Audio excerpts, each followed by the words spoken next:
নমস্কাৰ কৃষ্টিৰ সফুৰালৈ আপোনালোক সকলোকে স্বাগতম জনাইছোঁ। আজি 5 নৱেম্বৰ আৰু আজিৰ দিনটো গোটেই অসমবাসীৰ কাৰণেই এক পবিত্ৰ দিন, কিয়নো আমি জানো বিশ্ব বৰেণ্য শিল্পী সুধাকণ্ঠ ডক্টৰ ভূপেন হাজৰিকাদেৱৰ আজি মৃত্যুতিথি।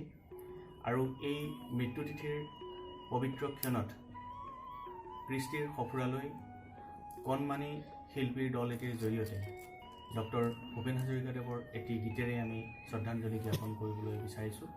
অৱশ্যেই গীতটিৰ প্ৰস্তুতি সম্পূৰ্ণ হোৱা নাই, তথাপিও আমি বিশ্ববৰেণ্য শিল্পীগৰাকীলৈ শ্ৰদ্ধাঞ্জলি জ্ঞাপনৰ অৰ্থে এই গীতটি আপোনালোকৰ মাজলৈ আগবঢ়াইছোঁ।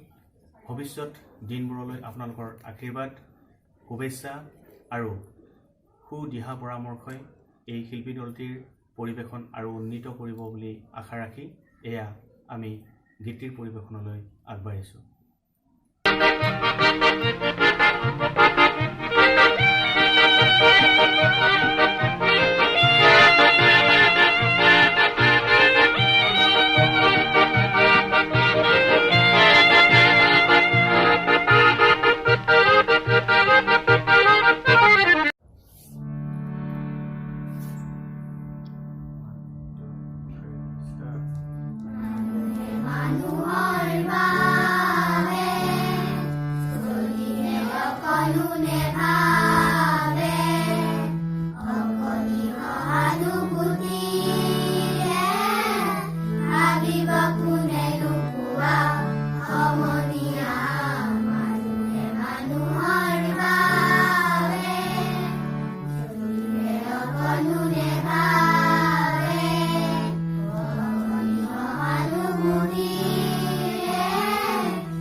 মানুহে মানুহক কিনিব